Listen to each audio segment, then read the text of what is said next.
عن انس رضی اللہ تعالی عنہ قال انکم لتعملون اعمالا هي ادق في اعینکم من الشعر كنا نعدها على عهد رسول الله صلی اللہ علیہ وسلم من الموبقات او کما قال رواه البخاری۔ مراقبہ کا بیان چل رہا ہے۔ اس حدیث میں گناہ سے بچنے کی ایک اہم تدبیر بیان کی گئی ہے اور ہم لوگوں کی غفلت پر تنبیہ کی گئی ہے۔ راوی حدیث حضرت انس رضی اللہ تعالیٰ عنہ فرماتے ہیں اپنے زمانہ تابعین کے دور میں جو بہترین زمانہ تھا، اور اب تو خیر برا زمانہ آ گیا ہے کہ تم لوگ ایسے اعمال کرتے ہو کہ تم لوگ اس کو اپنے نگاہ میں بال سے بھی زیادہ باریک سمجھتے ہو، یعنی کوئی اس کو گناہ ہی نہیں سمجھتے ہو۔ جیسے بال ہے تو ایسے بال کو جیسے آٹا سے نکال دیا، بال کا کوئی وزن نہیں، اسی طرح اس گناہ کی کوئی حیثیت نہیں، یہ تم لوگ سمجھتے ہو۔ حالانکہ اسی گناہ کو ہم لوگ حضور صلی اللہ علیہ وسلم کے زمانے میں ہلاک کرنے والا سمجھتے تھے۔ اس حدیث کا ایک مطلب تو محدثین یہ بیان کرتے ہیں کہ بعض ایسے اعمال جس کو تم لوگ گناہ نہیں سمجھتے ہو، نیکی سمجھتے ہو، حالانکہ ہم حضور کے زمانہ میں اس کو گناہ سمجھتے تھے، جیسے کہ مثال کے طور پر چادر چڑھانا اور نعوذ باللہ نظر و نیاز کرنا، قوالی کرنا، یہ حضور کے زمانے میں گناہ تھا، لیکن بعد میں لوگ جہالت کی وجہ سے ان حرام کاموں کو نیکی سمجھتے ہیں۔ ایک تو یہ مطلب ہے۔ دوسرا مطلب جیسا کہ حدیث سے ثابت ہوتی ہے، ابن ماجہ کی روایت ہے ایاک ومحقرات الذنوب فإن لها من اللہ طالبا، کہ گناہ کو چھوٹا سمجھنے سے بچو، کوئی بھی گناہ کو ہلکا نہیں سمجھو۔ جیسے مثال کے طور پر آپ کے والد شریف ہیں، اور سوچئے کہ میرے والد بڑے شریف ہیں، ایک تماچا مار دیتے ہیں بعد میں معاف کر دیں گے، تو والد کو مارنا یہ بڑی ذلت کی بات ہے، بڑی کمینگی کی بات ہے۔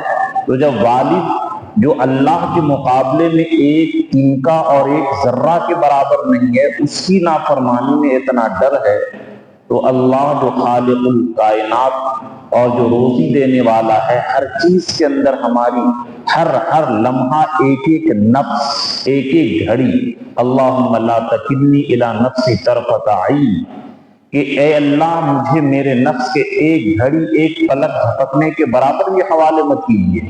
اگر ہم کو اللہ ایک سیکنڈ بھی چھوڑ دیں تو ہم لوگ ہلاک و برباد ہو جائیں گے۔ تو اس اللہ کی ہم نافرمانی کریں اور کہیں کہ بعد میں توبہ کر لیں۔ تو کوئی آدمی کہے کہ ہم ہاتھ کو کاٹ لیتے ہیں، بعد میں مرہم پٹی کروا لیں گے، کوئی بھی ایسا نہیں کرتا ہے۔ تو بہرحال گناہوں کو ہلکا سمجھنا یہ گناہ پر جری کر دیتا ہے، اور اللہ کی محبت کا حق یہ ہے کہ آدمی اللہ کی عبادت کرے۔ محبت کا حق جیسے باپ سے محبت ہوتی ہے تو بیٹا اس کی خدمت کرتا ہے، ہر بات کو مانتا ہے۔ ایک اللہ کی محبت کا حق ہے عبادت کرنا، اور ایک اللہ کی عظمت اور بڑائی کا حق ہے کہ ہم گناہ نہ کریں۔ جیسا کہ حدیث آئے گی انشاءاللہ کہ جو آدمی گناہوں سے بچتا ہے وہ آدمی سب سے بڑا عبادت گزار ہے۔ اتق المحارم تکن عابد الناس، کہ تم حرام کاموں سے بچو تو تم سب سے بڑے عبادت گزار ہو جاؤ گے۔ اگر 24 گھنٹہ آپ گناہ نہیں کیے تو 24 گھنٹہ آپ کی عبادت میں لکھی جا رہی ہے۔ تو بہرحال اور بعض گناہ ایسے ہیں کہ جس کو مثال کے طور پر اس زمانے کے اندر حدیث کے اندر آتا ہے، کہ مثال کے طور پر پوری تفصیل بیان کرنے کا وقت نہیں ہے، ان اشد الناس عذابا یوم القیامت المصورون، کہ قیامت کے دن سب سے زیادہ سخت تصویر بنانے والوں کی ہوگی سخت عذاب، سب سے زیادہ سخت عذاب جو ہوگا وہ تصویر بنانے والوں کی۔ علماء نے جائز تو قرار دیا ہے کہ ضرورت کی وجہ سے تصویر بنا سکتے ہیں، فوٹو ڈال سکتے ہیں، لیکن بالکل کھانا کھا رہے ہیں تو بھی، ہوائی جہاز سے سفر کر رہے ہیں تو بھی، بے شرمی کی بات یہ ہے کہ دلہا دلہن ایک جگہ کھڑے ہو کر کے نئی شادی کے پورے ویڈیو وائرل کرتے ہیں، یہ سب کے سب اگر کہ ہم لوگ اس کو ہلکا سمجھتے ہیں، یہ ایمان کی کمزوری کی علامت ہے۔ جیسا کہ حدیث کا مفہوم ہے کہ مومن گناہ کو ایسا سمجھتا ہے جیسا کہ پہاڑ کے نیچے دب گیا، اور منافق گناہ کو ایسے سمجھتا ہے جیسے ناک پر مکھی بیٹھی اور اس کو اڑا دیے۔ تو اگر ہم لوگ گناہوں کو ہلکا سمجھتے ہیں، گناہوں سے ڈر نہیں لگتا ہے، تو یہ ایمان کی کمزوری کی علامت ہے۔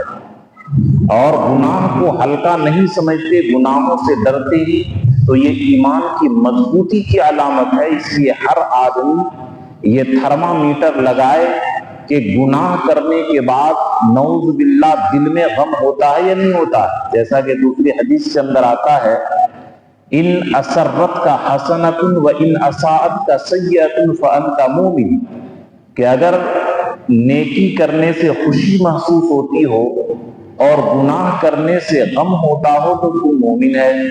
جیسے کہ الحمدللہ نماز پڑھے تو خوشی ہونی چاہیے کہ اللہ نے عبادت کی توفیق دی۔ اب نماز سے باہر نکلے نعوذ باللہ بد نظری ہو گئی تو غم ہونا چاہیے کہ اللہ کی نافرمانی ہو گئی۔ اب اگر الٹا گناہ پر فخر، کہہ رہے ہم نے تو اتنا شراب پیا، ہم نے محرم میں ایسا ڈی جے سیٹ کیا کہ پورے ہندو لوگ کیا ہے متاثر ہو گئے، اگر گناہوں پر اور نیڈر ہو جاتے ہیں تو سمجھیے کہ ایمان نہایت کمزور ہے۔ اور یہی گناہ دھیرے دھیرے نعوذ باللہ آدمی کو کفر تک پہنچا دیتا ہے۔ اس لیے آدمی کو چاہیے کہ گناہوں سے بچنے کی کوشش کرے، روزانہ مراقبہ کرے سونے سے پہلے کہ ہم نے کیا گناہ کیا ہے، ان گناہوں سے توبہ کرے، اور کل آئندہ کبھی اس گناہ کو نہیں کریں گے پختہ عہد کرے۔ یہی مراقبے کا حاصل ہے کہ جو گناہ ہو جائے اس کو توبہ کر لے، چھوڑ دے، اور آئندہ اچھی زندگی گزارنے کی کوشش کرے۔ اللہ ہم تمام مسلمانوں کو تمام طرح کے صغیرہ اور کبیرہ گناہوں سے، خاص کر کے جو گناہ ہلاک کرنے والے ہیں، ان گناہوں سے بچنے کی توفیق عطا فرمائے۔ آمین۔